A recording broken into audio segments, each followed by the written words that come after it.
네, 추석 특집 황금 전략 그 마지막 시간입니다. 오늘도 마지막을 장식해 주실 분은 MBN골드 박병주 매니저입니다. 안녕하십니까? 네, 반갑습니다. 네, 반갑습니다. 저희가 또 하반기 유망 섹터를 알려드리고 있는데 첫 번째로 자동차 업종을 가지고 네. 오셨습니다. 네네. 사실 이번 주 내내 자동차 섹터에 대한 이야기가 정말 많이 나왔었는데 네. 고환율 시대에 사실 자동차주가 좀 미래 장밋빛 전망이 나오고 있지 않습니까? 그렇죠. 제가 이제 오늘 저도 이제 하반기 유망 섹터로 자동차 관련 종목을 제가 오늘 준비를 했는데, 네. 자동차 관련주 쪽을 준비했던 이제 요인은 뭐냐면 이게 현대차, 대표적으로 이제 현대차하고 기아가 되겠는데, 실질적으로 지금 숫자가 찍혀서 나오고 있어요. 실적이 숫자로 찍혀서 나오고 있는 겁니다. 더군다나 지금 2분기 때 보면은 분기별 사상 최고의 실적을 기록했었고요. 그 다음에 지금 8월 달에도 현대차나 기아 모두 다 지금 현재 미국이 이제 가장 큰 자동차 시장이 되겠는데 거기서도 8월 달에 역시 판매고가 급증을 하고 있습니다. 8월 기준으로 해서 역시 판매량이 최고치를 기록하고 있는 그런 부분이 또 있고요. 또 한 가지는 이제 지금 시장이 이제 전반적으로 계속해서 우리나라 시황, 즉 종합주가 지수가 계속 빠지고 있어요. 어제 같은 경우는 2,400포인트를 깼거든요. 그러면 종합주가 지수, 즉 시황이 밑으로 하락하게 되면은 종목들도 거기에 맞춰서 대부분 이제 하락을 하게 되는데, 그런데 상대적으로 자동차 업종은 지금 실적 대비 지금 과도하게 저평가된 부분이 있기 때문에 종합지수가 하락하더라도 하락 리스크가 또 적을 수가 있겠고, 또 그다음에 여기서 가장 중요한 것은 최근에 환율 시장이 굉장히 이제 급등을 하고 있잖아요. 그렇죠? 네. 이번에 환율이 어제 같은 경우는 장중에 1,388원을 뚫었고 그다음에 역외 환율 시장은 어제 1,390원까지 왔습니다. 그 정도 환율이면은 지금 현대나 기아 같은 경우는 엄청난 환율 수혜를 입을 그럴 가능성도 있습니다. 그러한 것들이 이제 3분기 실적으로 숫자로 찍히기 때문에 그러면은 여기서 이제 하반기 때 추가적으로 환율은 계속 이제 1,400원. 저는 앞으로 환율은 조금 이제 이제 좀 약해가 본다면 한 1,700원까지도 이렇게 보고 있습니다. 물론 1,700원 당장에는 가지 않겠지만은 네. 그 정도로 환율이 위로 열려 있다는 것이죠. 그러한 것들을 지금 현대차하고 기아, 즉 자동차 업종은 고스란히 수혜를 입을 것이고, 또 관련된 또 자동차 부품주들도 현대차하고 기아한테 납품하는 자동차 부품주들도 거기에 수혜를 입는 그런 구조가 될 수밖에 없는 것이다. 이렇게 말씀드리면서 하반기에 자동차 업종을 유망 섹터로 말씀을 드리도록 하겠습니다. 네, 알겠습니다. 고환율 시대 역시나 또 자동차주가 또 많이 주목을 받고 있는데 네. 미국의 인플레 감축법 비상에도 불구하고 네. 외국인들의 원픽은 여전히 현대차나 기아였습니다. 그렇죠. 그러한 종목들을 좀 많이 담아가고 있는데 매니저님은 자동차 섹터 안에서 어떤 종목을 좀 눈여겨보실까요? 저는 이제 현대차를 좀 말씀드리고, 그래도 믿을 만한 게 현대차잖아요. 네. 지금 최근에 삼성전자도 믿을 수가 없죠. 삼성전자 이번에 오늘 네. 보니까 56,000원을 깼어요. 근데 거기를 깨면 57,700원을 깨면 어디가 바닥인지 좀 모르겠더라고요. 그러면 삼성전자가 무너지면 우리나라 시장이 조금 이제 밑으로 빠지는데, 그나마 현대자동차는 월봉에서 양봉을 그리고 있거든요. 양봉을 그리고 있다는 거는 계속해서 올라가는 추세인데, 근데 이게 현대자동차의 실적을 보면 그대로 알 수가 있어요. 그래서 실적 데이터를 한번 제가 한 자료를 준비했어요. 이건 DB금융투자에서 준비한 자료를 제가 인용을 하겠는데, 그러면 이 실적을 가지고 우리가 숫자를 해석을 잘해야 됩니다. 지금 현대자동차의 시가총액이 50조가 안 되는 그런 상황이거든요. 그런데 지금 보시면 올해 매출액이 135조입니다. 그리고 내년에는 141조. 매출액이 계속 증가하는 그 추세가 지금 시청자 여러분들 볼 수가 있을 것이고요. 그 다음에 영업이익이 올해가 10조가 넘어섭니다. 그리고 내년 같은 거 살짝 줄어들고 있지만, 여기 부분에서 그러면 이제 실적이 올해 현대차가 피크아웃이 되느냐, 이런 논란도 있어요. 그런데 여기서 보면은 밑에 아래에 이제 순이익치를 전망을 본다면 올해 같은 경우는 9조, 내년은 약 7조 9천이 되겠는데 그래서 올해 정점을 찍고 내년에 실적이 이제 꺾이니까 피크아웃이 되지 않느냐 그런 얘기가 나오고 있는데 근데 여기서 절대적인 실적 저평 가치를 우리가 판단을 해볼 필요 있어요. 그래서 현대자동차의 거기 아래를 보면 PBR이 0.6이란 말이 있잖아요. 그게 무슨 얘기냐? 지금 현대자동차의 주가가 20만 원 초반대를 왔다 갔다 하고 있는데 이 회사의 지금 주당 순자산 가치는 현재 거의 30만 원대를 육박하고 있어요. 그리고 연간 순이익이 지금 9조를 나오고 있는 그런 회사가 자기 주당 순자산 가치 대비 주가가 안 된다는 건 이거는 절대적인 저평가고 과거 제 경험상 본다면 현대자동차는 28만 원 정도는 놔야 하는 게 적정 어떤 가치가 될 것이고요. 그다음에 그 밑에 보면은 ROE라는 숫자가 있어요. ROE라는 것은 현대자동차가 자기가 장사를 하는 사업 자금을 이제 지금 이렇게 공격적으로 투자를 하지 않고 은행에다 그거를 예치했을 때 은행에 예금하면 연간 이자가 2%도 안 나오잖아요. 네. 그다음에 우리나라 국채 수익률 같은 거 요즘에 올라가지고 한 10년물이 3.5%가 되는데 그 3.5%보다 ROE가 지금 현재 한 2배 이상이 높거든요. 네. 그만큼 현대자동차가 제조업으로서 수익성이 좋다. 그럼 이 정도의 수익성이라면 자기 순이익 정도는 시가총액이 돼야 돼. 자기 순이익의 10배 정도. 그러면 90조 정도가 돼야 되는데 지금 시가총액이 50조가 안 되는 상황이다. 그러면 전반적으로 시황이 악화되더라도 현대자동차는 절대적인 저평가 영역이 있고 그리고 지금 자동차가 계속 꾸준하게 잘 팔리고 있습니다. 그런 부분을 본다면 현대자동차는 굉장히 매력적으로 있는 상태다라고 말씀을 드릴 수가 있겠습니다. 네, 현대차를 꼽아 두셨는데 지금 20만 원 선에 또 안착을 딱 한 모습이에요. 오늘 네. 딱 종가가 20만 원인데 네. 저희가 어디까지 좀 볼 수 있을지 안정적으로 좀 20만 원 선의 위를 좀 지지를 할 수 있을까요? 네. 지금 보면은요, 우리 그 코스피 지수는 이번에 계속 저점을 낮추고 있어요. 근데 현대자동차 그래프를 한번 보실까요? 네. 그래프 보시면 계속해서 이런 형태로 고점을 높여가고 있고요. 그리고 저점도 높여가고 있는 상승 추세를 그리고 있습니다. 그렇다면 오늘 이 정도 한 20만 원대 정도는 매수가 가능하고 근데 목표가는 여기서 한 10% 이익선에 10% 정도 이익선이 나는 22만 원을 1차 목표가 그리고 손절가는 18만 원으로 말씀을 드리도록 하겠습니다. 좋습니다. 하반기 주식시장 피난처로 자동차주를 주목하고 계십니다. 현대차에 대한 장밋빛 전망, 과연 주가도 좀 똑같이 반응을 해줄 수 네. 있을지 현대차 22만 원까지 저희가 기억을 해보도록 하겠습니다.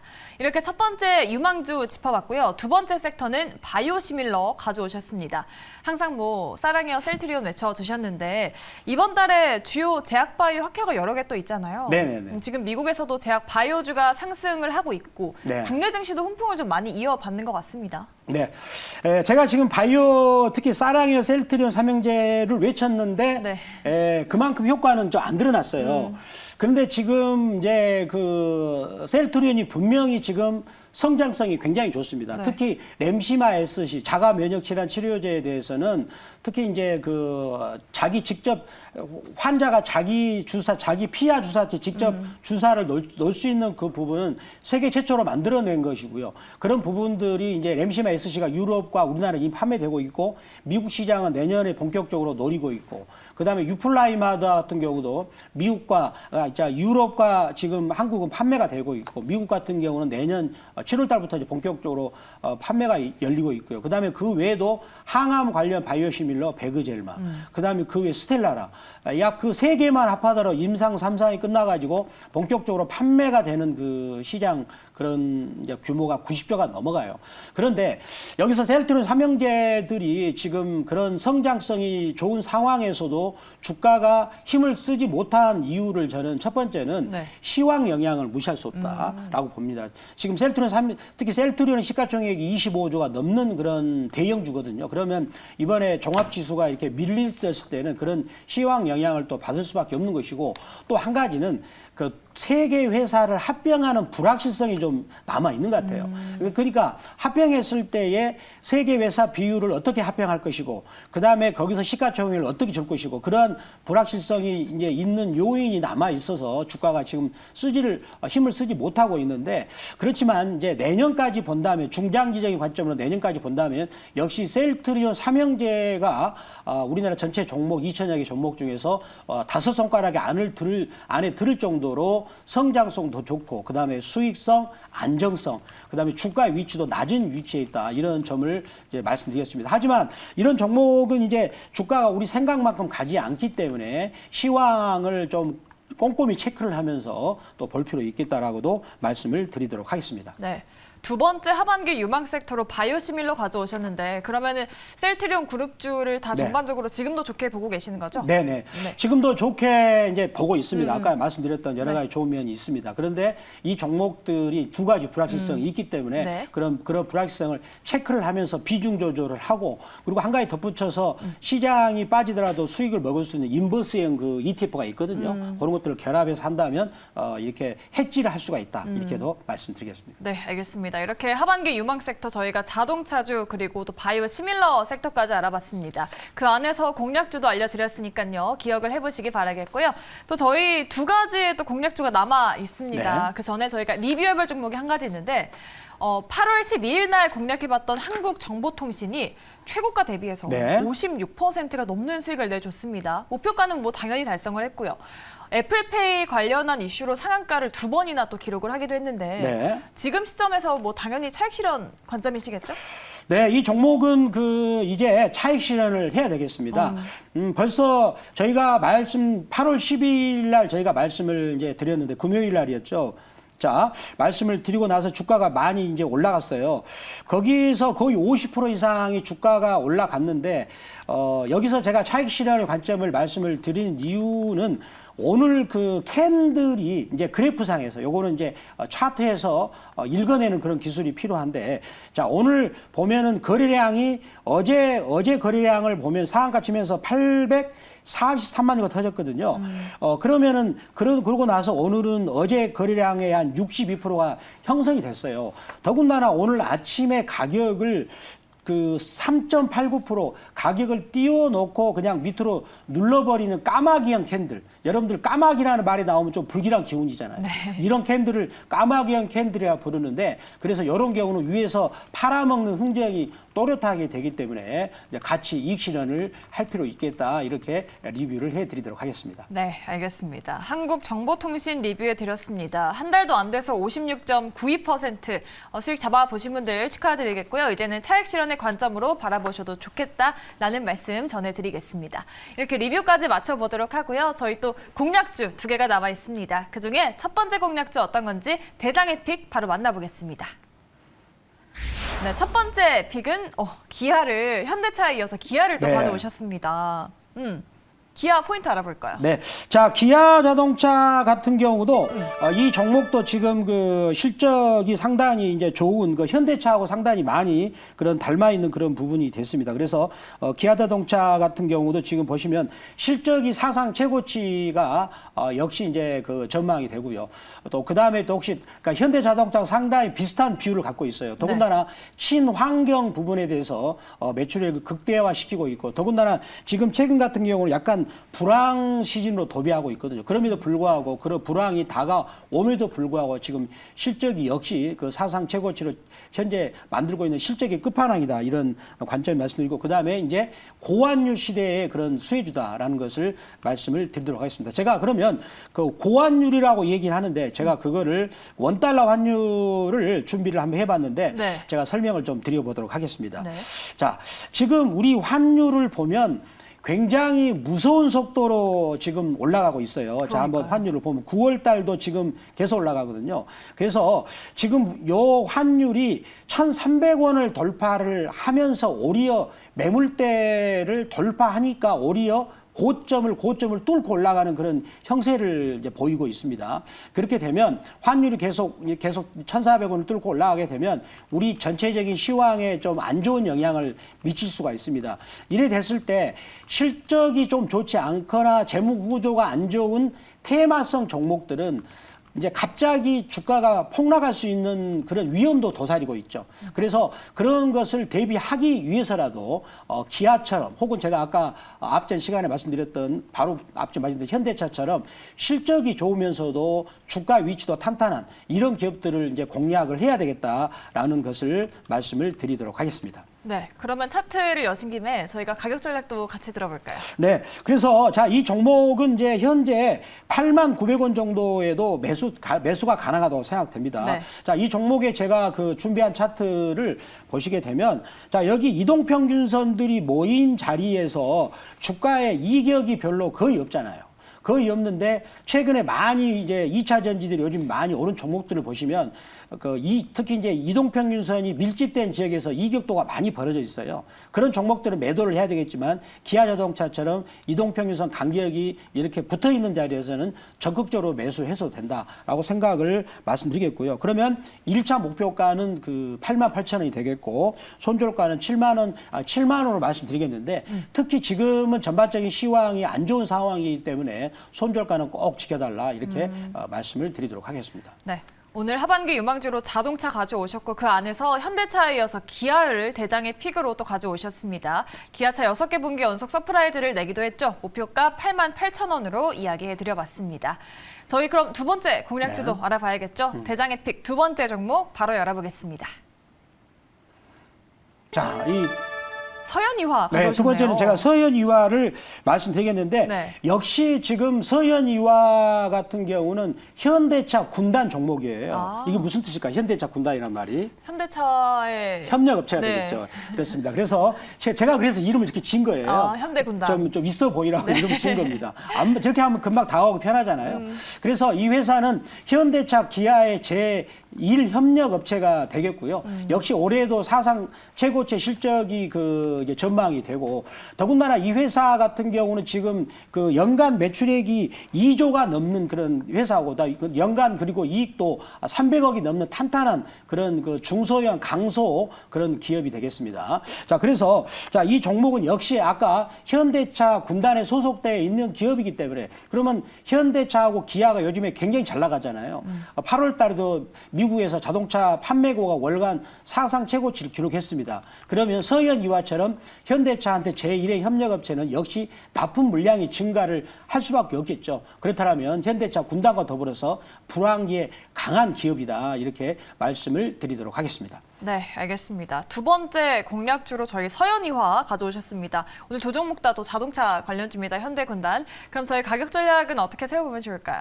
자, 이 종목은 현재 그러면 8,880원에서 저는 매수할 수 있다라고 말씀드리겠고, 그래서 매수가 체결됐을 때 1차 목표가는 10,000원, 그리고 손절가는 7,500원으로 말씀을 드리도록 하겠습니다. 네, 오늘은 현대군단의 날이었습니다. 두 번째 공략주 서현이화 목표가 10,000원에 손절가 7,500원 말씀드려봤습니다. 참고해 보시기 바라겠고요. 저희 자동차 관련해서 질문이 하나 들어왔습니다, 네. 대장님. 네네네. 우리 도베르만 님께서 네. 완성차가 유망하면 현대위아, 현대오토웨버 그런 것들도 함께 좋게 보시는지 궁금하다라고 여쭤보셨어요. 네네네. 부품주들도 지금 같이 봐도 좋을까요? 방금 들어온 종목들이 앞에 이니셜이 둘 다 현대가 현대군단, 들어갔잖아요. 네. 현대자회사입니다. 특히 현대위아 같은 경우는 앞으로 현대차 기아 그룹이 그 자동화를 함에 있어서 로봇에 관련된 그러한 것들을 공급하는 굉장히 필수적인 회사예요. 네. 당연히 현대위아도 실적이 좋을 수밖에 없는 것이고 그리고 현대오토에버도 같은 길을 갈 것이다라고 말씀드리겠는데 덧붙여서 근데 지금 전반적으로 제가 계속 이제 환율 얘기를 계속 얘기를 하거든요. 지금 원달러 환율이 우리가 생각한 예상을 벗어나서 굉장히 약세를 보이고 있어요. 그 말은 우리나라 경제에 대해서 지금 경고음을 주고 있다는 것이 되겠고 그래서 원달러 환율이 1,400원을 뚫었을 때 그런 부분을 뚫었을 때 항상 같이 위험 관리도 대비해야 된다는 것도 덧붙여서 말씀드리겠습니다. 네, 알겠습니다. 현대위아와 오토웨버까지 저희가 전해드렸습니다. 저희 오늘 특집으로 알차게 두 섹터 그리고 종목들은 무려 4가지 알려드렸습니다. 화면으로 한번 정리해드리겠습니다. 네, 이번 주 내내 특집이었는데 자동차주가 3번이나 또 꼽혔습니다. 오늘 4번째 시간에는요. 자동차주 안에서 현대차, 그리고 바이오시밀러 안에서는 셀트리온으로 저희가 꼽아드려봤습니다. 다음 주도 든든하게 대비해보시면 좋을 것 같습니다. 저 이제 다른 종목들의 전망도 들어봐야겠죠. 고인스탑으로 다음 주 종목들 어떻게 될지 전략 바로 세워보겠습니다. 네, 급등상에 올라왔어도 종목들이 많이 포착이 되고 있습니다. HLB 1위에 올라왔고요. 금양 이소화학 올라와 있고 한일화학도 16% 급등, 코스모신 소재라든지 조광페인트도 오늘장 강세로 마감을 지었습니다. 이 중에 저희가 첫 번째로 짚어볼 종목 바로 열어보도록 하죠. 네, 오늘은 금양부터 먼저 짚어보겠습니다. 2차 전지 업종이 연일 강세를 보이는 네. 가운데 금양이 네. 또 이틀 연속 강세를 보이고 있습니다. 근데 오늘은 26%까지 넘게 급등을 하다가 윗꼬리를 좀 길게 네. 달았습니다. 다음 주 좀 어떻게 보세요? 자, 이 종목은 일단은 그 오늘 윗꼬리 형태를 뭐 이제 다음 주 첫날을 보는 거거든요. 네. 그렇게 본다면 일단은 고를 하겠어요. 그렇지만 이 종목이 최근에 가격이 지금 그 7월 말 때 5,000원이었거든요. 많이 올랐죠. 5,000원인데 지금 21,250원까지 짧은 기간에 많이 올랐어요. 네. 그러면 굉장히 많이 올랐고요. 더군다나 이제 2차 전지 관련 사업을 확장한다고 그랬는데 제가 그러면은 사업 확장을 해서 이렇게 주가가 많이 오른 만큼 현재 실적을 내고 있느냐? 저는 그건 아니라고 봐요. 아직까지는 못 그렇죠. 내고 있나요? 투자를 하고 있기 때문에 앞으로 비용이 많이 들어가겠죠. 근데 2차 전지를 너도 나도 한다 그러니까 돈이 된다 그러니까 지금 거기에 따라서 기대감으로 많이 올랐어요. 네. 그래서 이 종목은 지금 중기적으로는 여기서는 절대적으로 매수를 해서는 안 되는 구간이다. 갖고 있는 분들이 이익 실현을 차분히 하는 구간이지 여기서 매수하는 구간은 아니다라는 것을 또 덧붙여서 말씀드리겠습니다. 네, 금양 단기간에 급등한 부분이 있기 때문에 지금 추격 매수는 지양하셔야 되고요. 좀 앞으로의 성장성에 대해서는 좀 괜찮은 부분이 있지만 네. 다음 다음 주 의견은 일단은 고로 정리해 드리도록 하겠습니다. 저희 금양에 이어서 두 번째로 볼 종목 바로 열어보죠.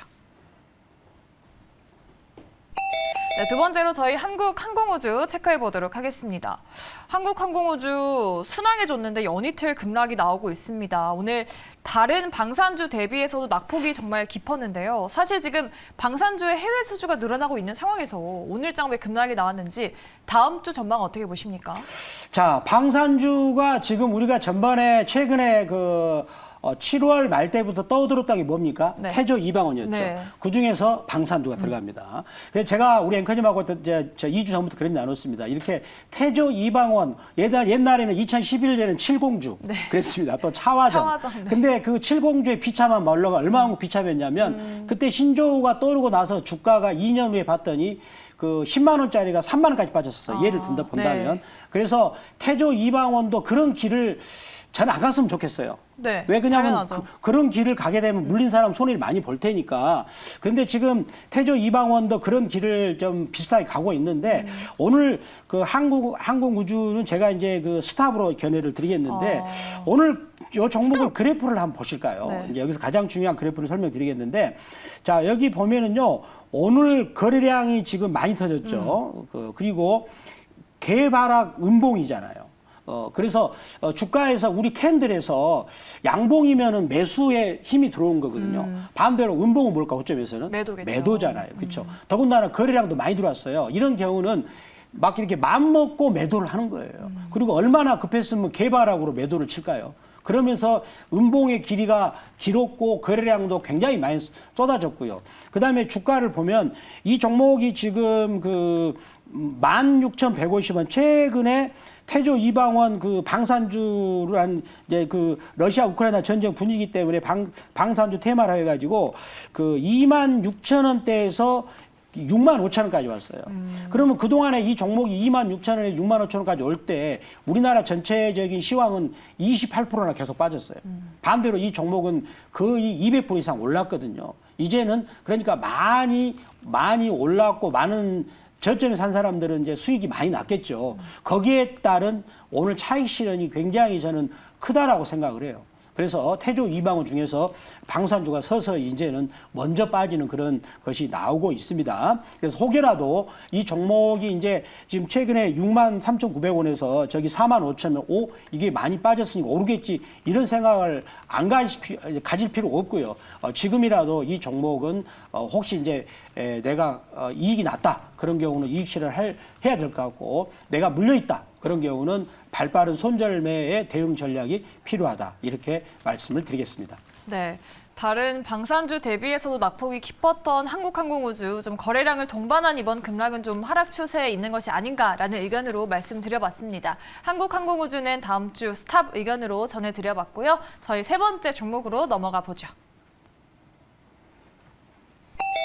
6위에 올라온 한일화학 짚어보겠습니다. 오늘 두 자릿수 급등이 나왔죠. 한일화학 이틀째 급등해주고 있습니다. 이 종목이 아연 관련주로 꼽히던데 지금 세계적으로 또 아연 공급에 차질이 있을 수 있다라는 소식이 또 들려왔더라고요. 네. 한일화학 다음 주에 고일까요?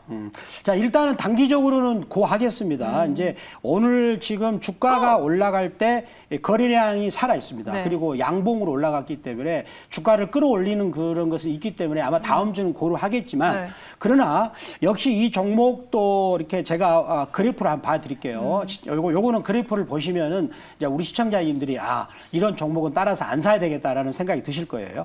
자, 보시면은요, 이 종목의 특성을 보면 1999년에 이렇게 크게 오르니까 거기서부터 몇 년 빠졌잖아요. 그리고 또 2007년에도 크게 오르니까 몇 년 빠졌죠. 한 4, 5년을 계속 빠졌거든요. 자, 2015년에도 오르니까 한 4년을 빠졌어요. 그리고 2019년에도 윗꼬리로 오르니까 1년 넘게 빠졌죠. 자, 지금은 어떤 위치일까요? 옛날에 과거에 많이 올랐던 그 위치하고 거의 맞먹는 그런 위치가 되겠는데, 지금 이 종목이 올랐던 그 재료가 있습니다. 아연 공급 차질 우려. 그러면 이 회사하고 실질적으로 아연 공급이 차질이 됐는데 이 회사 이익이 이렇게 주가가 오를 정도로 획기적으로 뭔가 이익 모멘텀이 커질까요?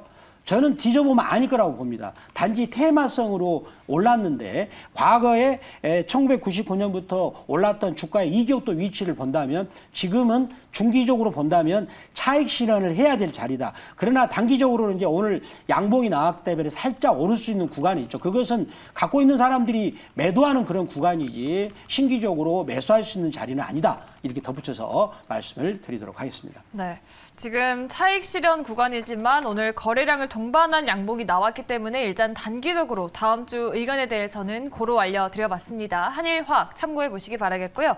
저희가 앞서서 한국항공우주 짚어주실 때 좀 많이 올랐기 때문에 이제는 조금 차익 실현의 관점으로 바라보시라라고 말씀을 해주셔서 시청자분께서 질문을 하나 하셨는데 또 우리 김민지님께서 다른 종목도 오른 건 매도해야 하나요? 라고 물어보셨어요. 태조 이방원 많이 급등한 부분에 대해서도 말씀을 해주셨고 또 앞으로 시장 불확실성에 대해서도 말씀을 해주셨으니까 지금 가는 종목이 더 가는 시장으로 보고 그 종목들을 좀 올라타야 되는지 아니면은 현금 확보를 하면서 조금 변동성에 대비를 해야 되는 시점일까요? 지금 이제 제가 보기에는 태조 이방원 중에서 최근에 금양이나 2차전지 이수화학이나 이런 종목들이 재료를 가지고 이제 끌어올리고 있어요. 그러면 이제 이런 종목들 같은 경우는 이제 구체적으로 재료가 드러나는데, 금양이나 지금 보면 이수화학 같은 경우는 주가 이격도가 굉장히 커요. 그랬을 때에 이제 그 주식을 저점에서 샀던 세력들은 자기들이 팔아먹으려고 계속 뉴스를 터뜨리면서 주가를 더 끌어올리거든요. 개인들이 따라올 때까지. 그러면 그때 그런 종목이 내가 달려가는 말이니까 사는 게 아니에요. 왜 그러냐? 첫 번째는 우리 원달러 환율에서 설명드렸다시피 지금 우리나라 그 시황은 굉장히 안 좋은 상황이에요. 얼마나 지금 상황이 그렇다면 여기서 환율이 지금 1381원을 왔다 갔다 하고 있는데 원달러 환율이 여기서 1390원을 뛰어넘었어요. 아마 우리 추석 지나면 뛰어넘을 수도 있어요. 그렇게 되면 우리나라 코스피를 2300을 깰 수가 있겠죠. 그렇게 되면 달리는 말들도 갑자기 쓰러질 수가 있습니다. 무슨 얘기냐? 잘 달려갔던 말들, 특히 이격도가 높이 있는 종목들은 이제 시장이 빠지니까 더 하락 압력이 더 세질 수가 있습니다. 그런 것들 같은 경우는 이제 경험을 내가 해봐야 되는데, 이 박병주 매니저는 그런 것들을 실전 게임에서 경험을 해봤기 때문에 제가 진솔하게 말씀을 드리거든요. 그래서 특히 이제 태조 이방원 같은 게 요즘 많이 올랐잖아요. 많이 올랐는데 그러한 종목들은 오늘 한국 우주처럼 느닷없이 갑자기 주가가 가다가 이렇게 밀릴 수가 있어요. 그래서 지금은 시황이 가장 우선이라는 걸 말씀드리고, 그러면 그런 시황이 악화됐을 때에 내가 전화 이복의 어떤 그 방법이 있느냐? 그거는 제가 계속해서 말씀드렸지만 뭐 인버스형 종목들이 있습니다. 그런 종목들은 지금 주가가 좋은 자리에 있기 때문에 그런 종목을 일부 사가지고 사면은 내가 미래에 대한 그 불확실성을 해지를 할 수 있는 거죠. 즉 보험을 듣는 성격이 있기 때문에 그런 종목도 우리가 연구를 하면서 완충지대를 찾아볼 필요가 있다. 이렇게 말씀을 드리도록 하겠습니다. 네, 아무래도 시장 변동성에 대비를 해야 되기 때문에 조금 단기간에 급등한 종목은 유의하셔라라고 말씀드렸고, 좀 해지 성격의 종목들도 좀 눈여겨보시면 좋을 것 같다라고 말씀을 드려봤습니다. 참고를 해보시기 바라겠고요. 저희 또 다음 종목의 고스탑 전망도 들어봐야겠죠. 다음 종목 보여주시죠. 네, 네 번째 종목은 풍산 보겠습니다. 풍산도 오늘장 하락이 나왔죠. 전날 방산 부문을 물적 분할한다라고 공시하면서 하락이 나왔습니다. 근데 그 방산 부문이 비상장 상태를 유지한다라는 이런 물적 분할이라서 기업 가치는 변화는 없을 것이다라고 네. 선을 그었는데도 하락이 나왔습니다. 풍산 어떻게 보실까요? 자, 이 종목은 이제 먼저 결론부터 말한다면 스탑을 말씀드리겠고요. 이번에 스톱! 그 회사의 비상장을 이제 유지한다. 특히 방산주가 요즘에 지금 사업성이 괜찮잖아요. 네. 그래서 그러면은 이제 풍산에서는 더군다나 풍산에서는 방산 산업이 가장 중심되는 그런 이제 업종이 되겠는데, 방산을 보고 들어가신 분들이 많죠. 그렇죠. 그걸 보고 기대하는 사람 보고 많이 들어갔는데 그거를 뚝 떼내가지고 새로운 회사를 만든다는 거 아니겠습니까? 근데 이거를 그 비상장을 유지를 한다 그래도 지금 그 투자가들이 그걸 믿지 않습니다. 지금 포스코 같은 경우도 그런 걸 얘기를 해서 포스코 주가가 또 많이 빠졌습니다. 네. 너무나 그 시장에 대해서 불신을 많이 주고 있는 것이 되겠습니다. 자, 그런데 저는 그래서 그런 부분을 그렇게 긍정적으로 보고 싶지 않아요. 너무나 우리 개인 투자가들의 행동을 하지 않고 자기 대주주 우선적으로 그런 그동안의 행태를 많이 보였기 때문에. 근데 그러한 것들을 주가가 오늘 이제 그래프를 보시면 그대로 불신을 그대로 보여주고 있습니다. 자, 오늘 그 캔들을 보면 캔들을 가지고 제가 그대로 해석해 드릴게요. 자, 지금 오늘 아침에 시장은 마이너스 4.6%로서 갭으로 이렇게 개발학으로 출발을 했어요. 근데 그러고 나서 개발학 출발해가지고 만약에 이거 파란색이 아닌 양봉으로 만약에 마감을 되면서 이렇게 거래량이 터졌다. 그런 경우는 그거를 악재로 받아들이지 않고, 즉 시장에서 정보력이 빠른 집단들은 그거를 악재로 받아들이지 않고 호재로 받아들였던 그런 것이 되겠는데, 오늘 그런 와중에도 대량 거래 음봉이 나왔기 때문에 이번에 풍산의 그 방산 부분을 물적 분할하는 것은 악재를 받아들인 걸로 시장은 해석을 하고 있습니다. 그렇기 때문에 저는 이 종목에 대해서 스탑으로 말씀을 드리도록 하겠습니다. 네, 알겠습니다. 아무래도 메이저 사업이었던 방산 사업을 물적 분할하기로 결정을 했기 때문에 좀 악재로 주가에 반영이 되지 않을까라는 그런 걱정이 많습니다. 풍산에 대해서는 다음 주 의견 스탑으로 드려봤으니까요. 참고를 해보시기 바라겠습니다. 이렇게 저희 고엔스탑으로 4가지 종목 다음 주 전망해 드렸는데요.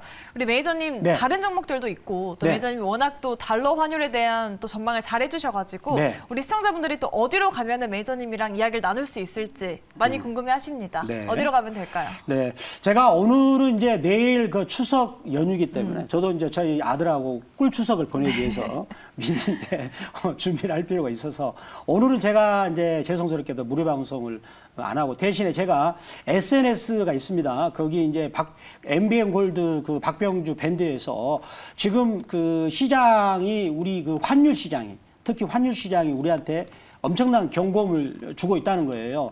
지금 현재 환율 1,380원대면 거의 약간의 어떤 그 외환위기적인 그런 냄새가 좀 그 암시를 주고 있어요.